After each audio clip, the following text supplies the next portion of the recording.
Hola, mi nombre es Michael y esta es la continuación del tutorial de Visual C Sharp 2010 usando la versión Express de Visual Studio.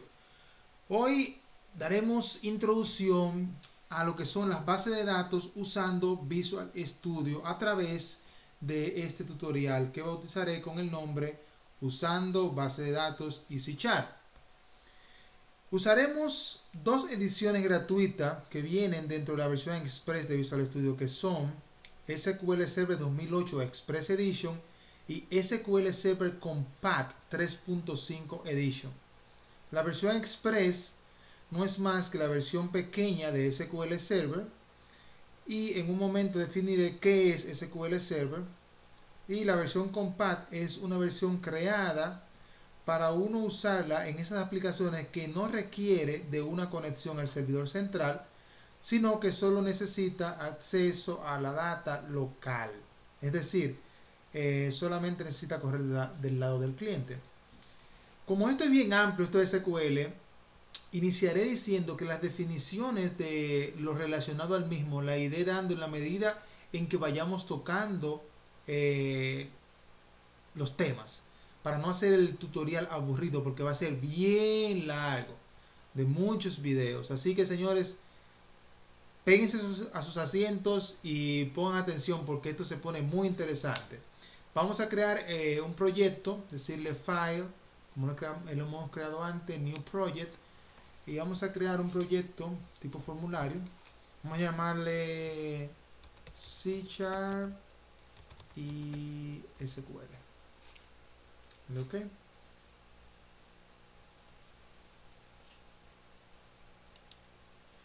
Entonces vamos a agregar, ustedes saben que hemos agregado ya en los proyectos clases, interfaces, otros formularios, y así hemos agregado muchísimos archivos a los proyectos, y de esa misma forma vamos hoy a agregar una base de datos a nuestro proyecto. Simplemente haciendo right click, add new item, y en este caso, como utilizaremos la versión Express de SQL 2008, utilizaremos el Service Database, que son las bases de datos de ese tipo. MDF significa, creo, Microsoft Data File. No, Microsoft Data File, sí, eso creo que significa.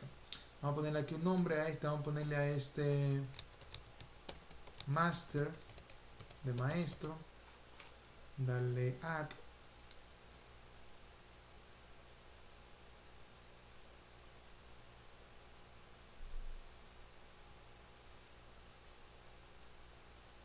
Y él básicamente lo que va a hacer es crear una estructura de la base de datos que contiene de varios folders, como son las tablas, los views, vamos a ver en un momentico, los store procedures, las funciones, etcétera.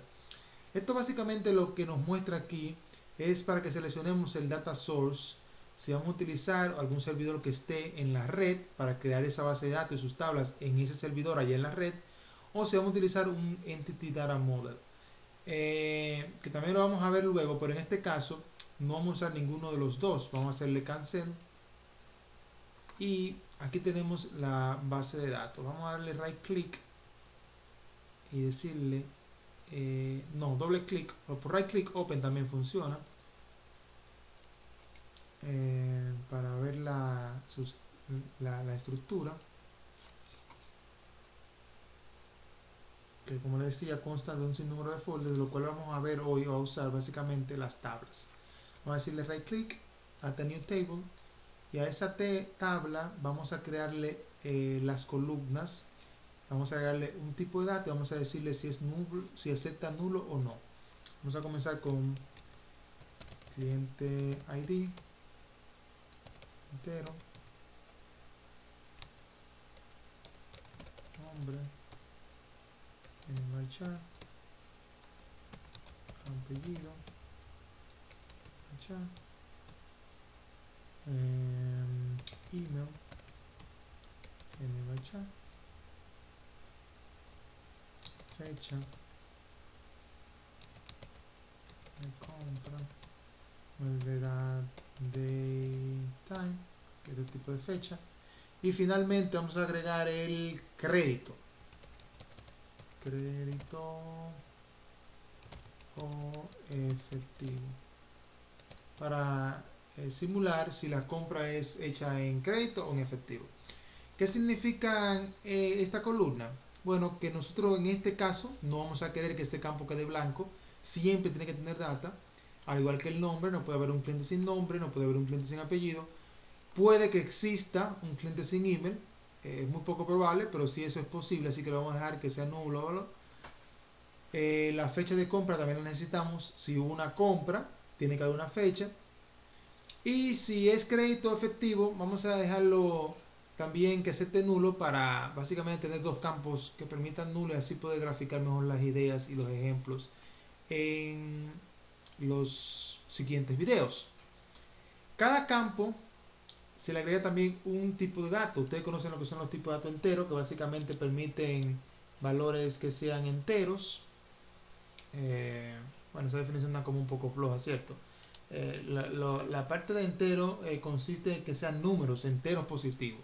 Esa es la definición. Y negativos también, tales como -15, 0, 5, etcétera. Eso es lo que acepta el entero. El nvarchar acepta datos que pueden variar entre números y caracteres. Y el datetime básicamente acepta fechas. Vamos a ir definiendo también con más profundidad los tipos de datos eventualmente.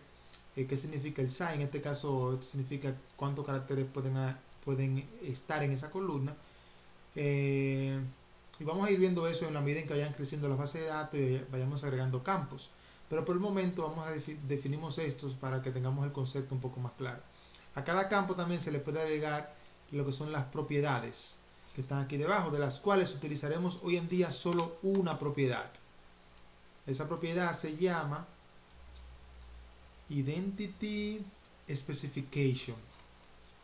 Básicamente lo que eso significa es que ese campo se va a autoincrementar de 1 en 1. Puede usted también decirle que se incremente de 2 en 2, de 3 en 3, para eso el seed, y también a partir de cuál se va a incrementar. En este caso vamos a dejarlo así como está, que se incremente desde el inicio y de 1 en 1. Eso quiere decir que ese campo solito, sin nosotros introducirle data, él va incrementándose para crear, de tal forma crear que cada cliente sea único. Por ejemplo, el primer cliente se llama Michael, va a ser el ID 1, el segundo José va a ser el ID 2, el tercero Pedro va a ser el ID 3. Si Michael va a hacer una compra, no se utilizará esta tabla. Esta tabla básicamente va a ser para registrar los nuevos clientes.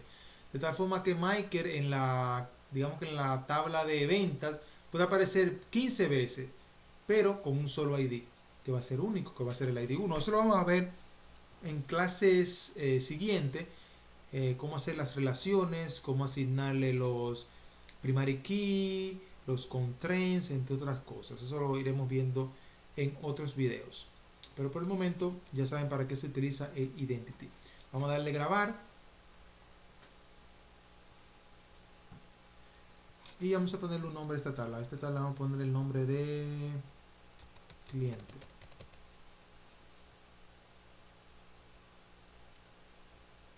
¿Okay?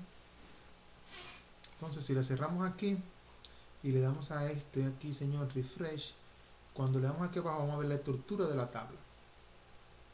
Todos los campos, si queremos verla como la teníamos en diseño ahora mismo, le decimos Open Table Definition. Y aquí podemos ver también todos sus campos y podemos modificarlos. Claro, ahí va a haber momentos que no vamos a poder modificarlo por razones que yo explicaré luego, como que haya data ahí que no se pueda borrar, o que haya aquí unas condiciones en el ambiente que no le hayamos hecho un check para que nos permitan modificarla, que también la vamos a ver luego. Pero básicamente aquí podemos agregar campos, editarlos, sus data types y sus propiedades. Si quisiéramos insertar la data, por lo regular tenemos una aplicación para insertarla, ¿no? Pero por el momento, como estamos aprendiendo esto y no hemos hecho los tutoriales donde sabemos cómo leer y escribir data desde y hacia nuestra base de datos, venimos aquí y le decimos a right click, show data table, y aquí tenemos la información como si fuera un archivo de Excel. Vamos a hacer una prueba, poner aquí Michael Reyes, mreyes@sql.com, la fecha 1/2/2011. Voy a ponerle aquí crédito. Y vamos a ponerle aquí José. Noten como yo aquí a José no le voy a poner apellido. J.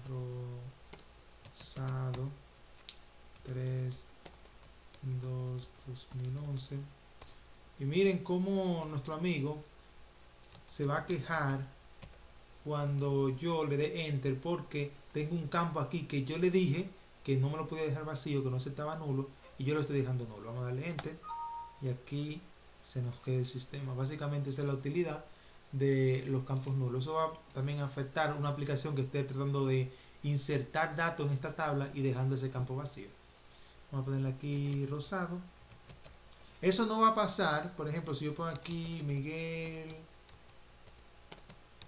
Pérez mp@sql.com.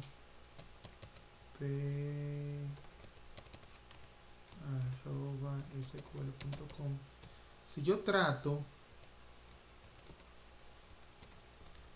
de dejar este campo vacío del crédito, no va a afectarlo porque lo dijimos en la tabla que sí se puede dejar vacío. Miren cómo salimos de ahí y se puede quedar vacío sin ningún problema. Creo que vamos a dejarlo hasta aquí hoy en cuanto a lo que sería nuestro primer video sobre C# y SQL. Vamos a cerrarlo aquí. Si nosotros lo cerramos y le damos de nuevo aquí a la tabla, show data table, table data, aquí vemos toda la data que ya habíamos insertado. Vamos a, antes de terminar, definir qué es SQL Server para aquellos que no lo conocen. Como yo decía, iremos definiendo las cosas en la medida en que lo necesitemos y le iremos dando profundidad a la definición también en la medida que lo necesitemos. Por el momento vamos a definir el SQL Server como un sistema para gestión de base de datos y fue producido por nuestro amigo Microsoft. Tiene lenguajes para consultas o como se llama también popularmente queries, que son el TSQL y el ANSI SQL. SQL Server tiene otros competidores en el mercado, ¿no? Que son similares a él, que son sistemas gestores de base de datos. Ustedes seguro han oído hablar de Oracle, de PostgreSQL o de MySQL. Son básicamente sus similares o sus equivalentes.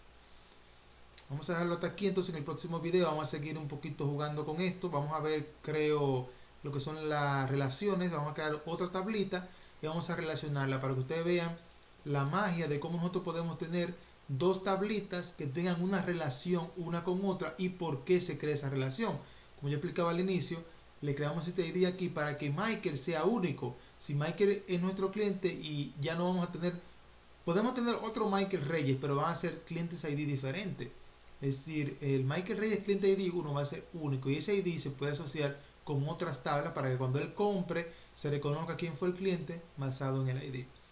Eso lo veremos en los próximos videos. Saludos, cualquier duda me la dejan en el canal y recomiéndenlo. Bye.